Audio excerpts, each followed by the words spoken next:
With the Z Flip4 Quick Shot, you can shoot pictures and videos without having to open the device.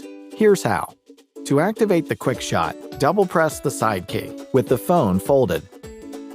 Swipe up and down to change the lens from wide to ultra-wide.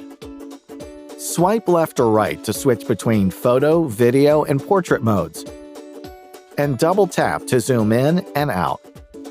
You can always press the volume key or show your palm to take the picture. And adjust your shooting method, including voice commands, in the camera settings. Explore the different ways to take pictures and video with the Quick Camera Shot. You'll be shooting like a pro in no time.